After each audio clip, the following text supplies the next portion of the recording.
Madridistas of the world, unite. Welcome to the Global Madridista. This is a new channel. This is something I've been meaning to do for a really long time. I want to tell you a little bit about, my background, myself, who I am, why I think I'm particularly qualified to bring you all the news relating to Real Madrid, whether it's transfers, match analysis, latest transfer gossip, all that kind of stuff. So I will tell you a little bit about myself. I want to make sure that the channel sort of stays informative, fun, but it's also going to be provocative from time to time. We will probably piss people off here and there, but we're going to call a spade. But I think it's going to be a lot of fun. I want to be your source in English for all things related to Real Madrid, the greatest club in the world, the greatest football club in the world, and the greatest sporting organization that has ever existed. So I'm glad you're listening, and let's get started.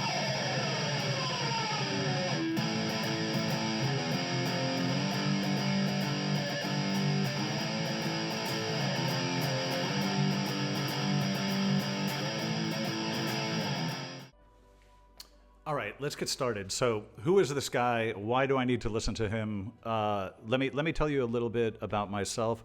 I think a cool place to start is with this picture.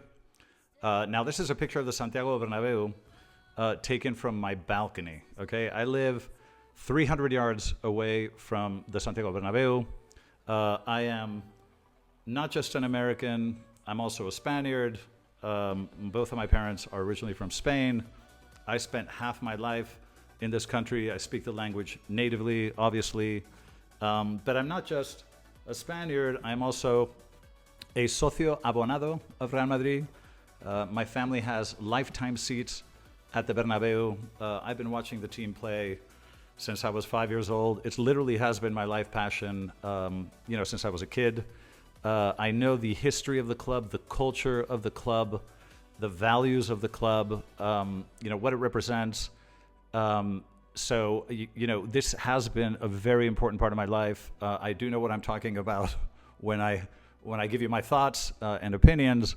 So I want to make sure that you guys know that. I'll also tell you this. I think you'll find this amusing, but it'll give you guys a taste of the level of insanity and passion in my family about Real Madrid. This is a picture of my younger son, Luca. He's now 18 years old. But if you look at this picture, the kid was born in September, and by October, he was already a member of the club. So the level of fanaticism in this house regarding Real Madrid is very difficult to describe, but it does give you an idea of kind of where your information is coming from. So that's the first thing I wanted to say. One little caveat I have to throw in. I am not a professional YouTuber. This is not my livelihood. This is a passion project. My background is in finance. I actually run a pretty successful investment management company.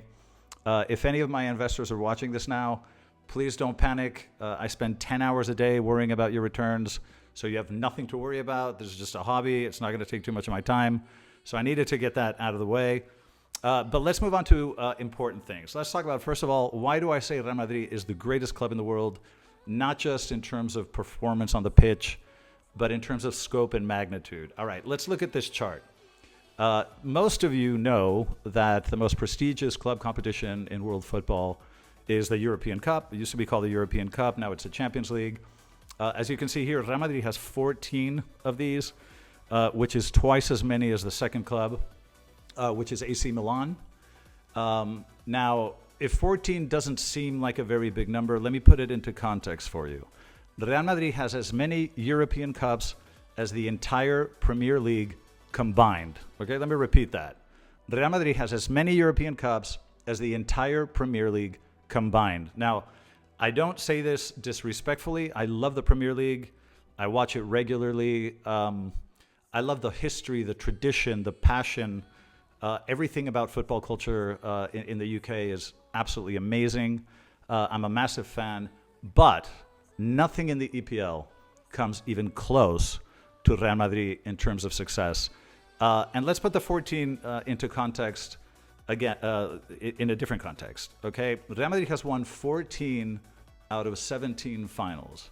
Now, I challenge any of you to find a team in any sport anywhere in the world that has that kind of a winning track record in finals. I think the number is something like 82.3% or something like that. It's an absolutely staggering statistic. Real Madrid has not lost a final since 1981. Okay, I was 13 years old the first time Real Madrid, the last time Real Madrid lost a final. So I don't want to jinx anything by saying this, but I do want you to understand the magnitude, the level of excellence of this organization on the pitch. It's something beyond anything that you'll find in any other sport. Now let's talk about the scope of Real Madrid as a brand, as a club, in terms of global following. Look at this statistic. All right, this is a graph of football clubs and social media following. So you can see the mix of social media platforms at the top. And you can see Real Madrid has 363 million followers around the world. That's based on this particular mix of social media platforms. And again, to put it into context, that is more than Manchester United and Liverpool combined. Okay, now this is no disrespect to these two amazing clubs that I have enormous respect for and that I watch all the time. But again, nothing comes close to Real Madrid. It's just another level. Now, for those of you that are in the US and kind of want to know how this compares to US franchises, well, let's put this chart up. This is a slightly different mix of social media platforms, but you get the basic idea. The first American franchise that shows up are the Lakers. Again, an amazing franchise, great global brand. They show up in 12th position. They have about 52 million followers worldwide. So Real Madrid is literally multiples of the biggest sporting franchise in the US, maybe 6, 7, 8 times, depending on what numbers you look at. So we are talking about the biggest club in the world, bar none, no exceptions, and that is why Real Madrid is the king of kings. Okay, so let's move on to why I decided to set this channel up. Well, I mean, I was shocked. I, of course, speak Spanish, natively, and I follow a bunch of really, really good YouTubers on a daily basis, that I was absolutely shocked that I couldn't find a single YouTube channel in English that did a good job of kind of giving me the news, information, analysis relating to Real Madrid. And it's staggering because there are hundreds of millions of you guys all over the world, and you love Real Madrid, you love football, soccer, whatever you want to call it, but you can't really find a decent channel in English to follow latest events and news and stuff like that. Maybe they exist. I'm not sure. If they do, they probably suck. Otherwise, I would have found them. But I'm hoping to be that source of information for you guys. And that's one of the reasons I set it up. Now, all of this said, let me tell you about some of the guys in Spain that I do follow. For those of you that speak Spanish, I would very strongly recommend you listen to these guys. Like I say, I listen to these guys every day. They're fantastic. The first guy is a guy called Iñaki Angulo.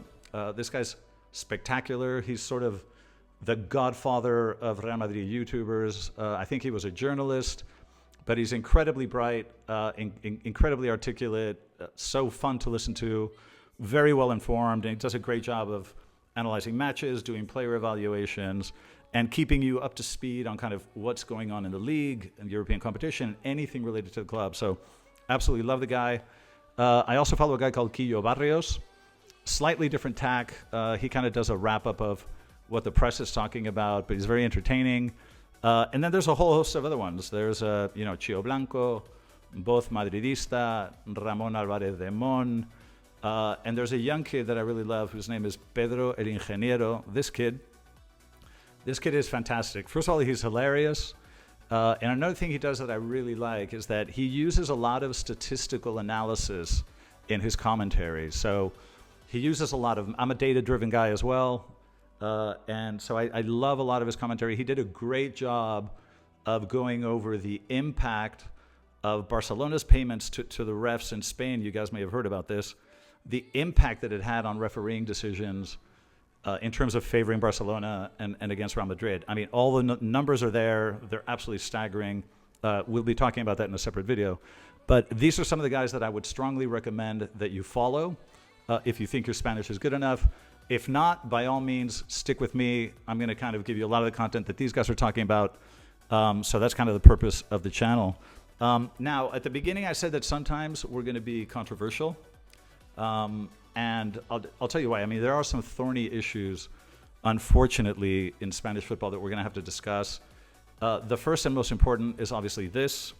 Barcelona, as many of you guys know, has admitted to paying millions of euros to the number 2 man in the ref organization in Spain. He was the man that controlled all the other refs in terms of who gets promoted, demoted, etc. It's an absolutely disgusting scandal. Barcelona over the years, it's a great club, don't get me wrong, but, they've been involved in so many shady transactions, and it's just everything around the club is just so shady, but it culminated in what I think is one of the greatest scandals in sports history. And I am going to dedicate a special video to that. And we're going to look at numbers, okay? This isn't my opinion because I support Real Madrid. Numbers don't lie, right? And neither do admissions of leaders within the organization. But we'll talk about that. Another thing that we're going to be discussing, unfortunately, is the issue of racism in Spanish sports. Now, I love this country. It's a beautiful country. It's part of me, part of who I am. But when it comes to some social issues, this country does have a lot to learn and a lot of progress to make. You may or may not be aware of what's been happening to Vini Jr. Vini came to Spain as a teenager, worked his ass off and has become one of the most electric players in the world. I mean, I think I speak for everybody when I say that, it's an honor and a privilege to watch this kid play week in and week out. He's just fantastic. Now, for some reason, when he plays away from Madrid, the amount of hatred and vitriol that this poor kid has to put up with is disgusting. A lot of it is wrapped in racism. The kid has to put up with racist chants, racist insults. People call him a monkey. They make monkey noises. It's deplorable.